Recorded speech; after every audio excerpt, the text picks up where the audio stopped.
समस्त को स्वागत जनाऊँची। दशम श्रेणी द्वितीय अध्याय दुई घात समीकरण बा क्वाड्रेटिक इक्वेशन ए संबंध में आज आम आलोचना करिबा। तमे नवम श्रेणी रे पॉलिनोमियल संपर्क रे पढ़िछ तथा दुई घात समीकरण संपर्क रे मध्य पढ़िछ। p of x equals to ax squared plus bx plus c। जदि गोटे दुई घात पॉलिनोमियल हुए तेबे ax squared plus bx plus c equals to 0 यह को दुई घात समीकरण बोली कहा जाए। देखो एठारे a और b यथाक्रमे x स्क्वायर्ड x रो सहग एवं c एक ध्रुव संख्या। पूर्व श्रेणी रे एकघाती समीकरण संपर्क रे पढ़िछ। एकघाती समीकरण रो साधारण रूप हेउछि ax plus b equals to 0। एठारे a not equal to 0। एठारे x रो घात केते 1 तेणु x रो मूल्य हेउछि -b/a। एकघाती समीकरण रो केवल गोटिए मात्र मूल रहिबो किंतु दुई घात समीकरण रो साधारण रूप हेउछि ax squared plus bx plus c equals to 0। एठारे मध्य a रो मूल्य शून्य हेबो नाही। एठारे x रो घात 2। दुई घात समीकरण रो दुईटी मूल बा बीज रहिबो। तेबे सेही भली n घाती समीकरण रो साधारण रूप हेउछि an x to the power n plus an minus 1 x to the power n minus 1 एही भली भाबरे plus a1x plus a0 equals to 0। एथिरे n संख्यक बीज बा मूल थाए। यहाको बीजगणितर मौलिक उपपाद्य बा फंडामेंटल थ्योरम ऑफ एल्जेब्रा बोली कहा जाए। एबे दुई घात समीकरण रो तीनोटी प्रक्रिया माध्यम रे आमे तार समाधान करि परिबु। गोटिए होउछि उत्पादकीकरण माध्यम रे समाधान, द्वितीयटी होउछि पूर्ण वर्ग रे परिणत करी समाधान एवं तृतीय हेउछि दुई घात सूत्र सहाय्य रे समाधान। किंतु आमे एही अध्याय रे पूर्ण वर्ग रे परिणत करी दुई घात समीकरण रो समाधान संपर्क रे पढ़िबा। Solution by completing the squares. मने कर दुई घात समीकरणटी ax squared plus bx plus c equals to 0। एठारे a not equal to 0। a not equal to 0 कहीं हेबो कारण a रो मूल्य यदि 0 हो जाए ताहले समीकरणटी दुई घात समीकरण होई रहिबो नाही।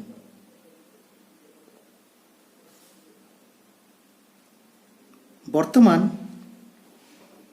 एही समीकरण को उभय पार्श्व को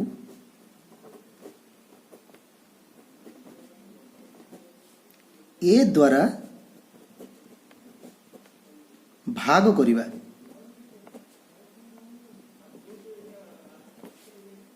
उभय पार्श्व को a द्वारा भाग कले आमे कोन पाइबा ax squared plus bx plus c divided by a equals to 0।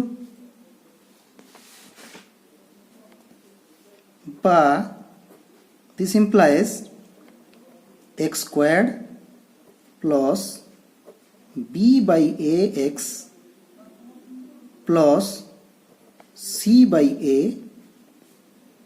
equals to 0। एही समीकरण रे c by a एक ध्रुवक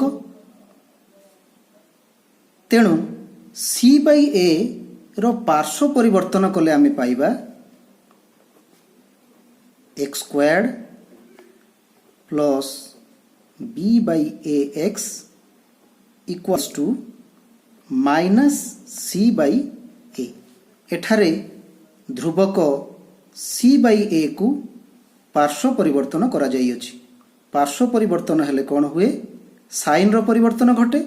तेणु एठारे सी बाई ए रो साइन अछि प्लस जेतेबेले एटा पार्श्व परिवर्तन होउची तार साइन माइनस रे आसुची।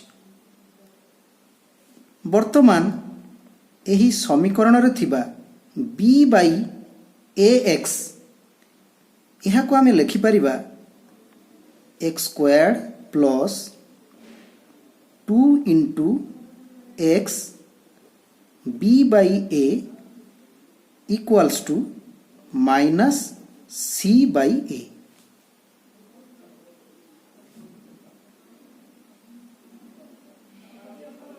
एठारे 2 गुणिछु एवं 2 गोटिए डिवाइड करिछु 2 into x into b by 2a। वर्तमान उभय पार्श्वरे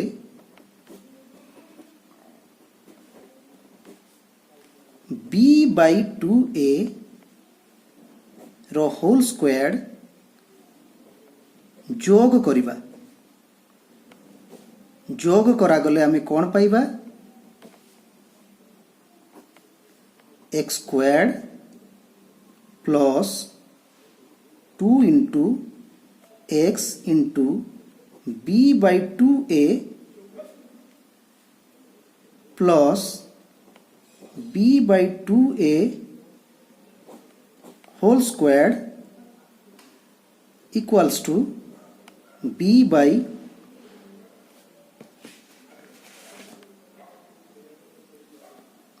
2a whole square minus c by a।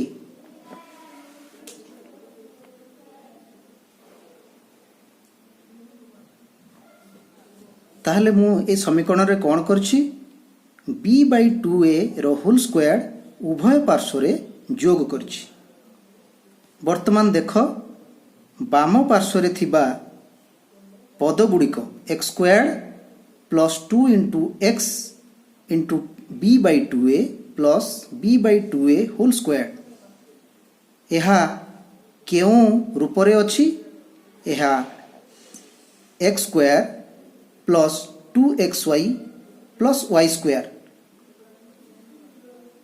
आमे पूर्व श्रेणी रे आमे पढिछु x plus y whole square is equal to x square plus 2xy plus y square. तो सही भली भाव रे आमे एही पद गुडी को जदि आमे लेखि परिबा x plus b by 2a whole square equals to b square divided by 4a square minus c by a। पुणी आमे लिखि परिबा x plus b by 2a whole square equals to जदि आमे 4a स्क्वायर एवं a रो आमे लसागु नेबा आमे पाइबा 4a स्क्वायर एवं ए वियोगफलटी केते हेबो b square minus 4ac b square minus 4ac divided by 4a square. तो आमे एपरि भाबरे मध्य लिखि परिबा x plus b by 2a whole square equals to plus minus root over B square minus 4ac divided by 2a whole square मु कौन करी बी स्क्वायर माइनस 4ac तार स्क्वायर रूट नहीं एवं ताको पुणी स्क्वायर करी तले अच्छी 4a स्क्वायर ताको मु 2a होल स्क्वायर भाव में लिखी किसी असुविधा नहीं। एठारे लक्ष्य कर जे उभय पार्श्व को पूर्ण वर्ग रे परिणत करा जाई अछि। उभय पार्श्व रे वर्ग अछि तेणु आमे लिखि परिबा x plus b by 2a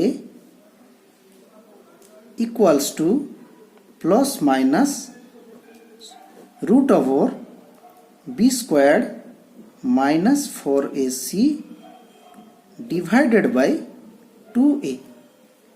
उभय पार्श्व रे थिबा वर्ग को आमे कैंसिल कर देइछु। आमे पाइछु कोन x plus b by 2a equals to plus minus root b square minus 4ac divided by 2a।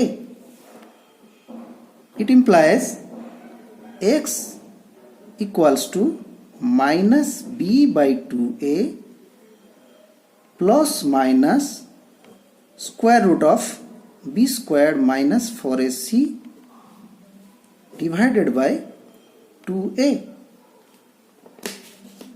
किंबा यह को आमे लिखि परिबा minus b plus minus square root of b squared minus 4ac whole divided by 2a।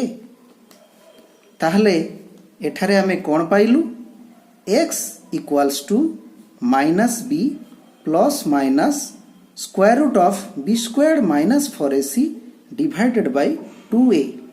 देखो एठारे आमे गोटे प्लस रे पाइबो गोटे माइनस रे पाइबो कारण मु पूर्वरु कहिछि दुई घात समीकरण रो दुईटी मूल थाए तेणु एठारे गोटे आमे प्लस रे पाइबा गोटे माइनस रे पाइबा। ताहले आमे ताकु लिखि परिबा x equal to minus b plus root over b squared minus 4ac divided by 2a पुणी आउ गोटे मूल्य पाइबा x equal to minus b minus square root of b squared minus 4ac divided by 2a। तेणु मूल द्वय को आमे अल्फा बीटा नहीं लिखि परिबा alpha equal to minus b plus square root of b squared minus 4ac by 2a एवं beta equal to minus b minus square root of b squared minus 4ac by 2a। एबे तुम पाई किछि homework अछि। दुई घात समीकरण रो उभय पार्श्व को पूर्ण वर्ग रे परिणत करी दुई घात सूत्र निर्णय कर। जहा मु आलोचना कली ताकु तुमे घरे प्रैक्टिस करो एवं सही प्रक्रिया द्वारा एक प्रॉब्लम रो मध्य समाधान करो। प्रॉब्लम टी होची 6x squared plus 11x plus 3 equals to 0। एही समीकरण टी को पूर्ण वर्ग रे परिणत करी समाधान करो।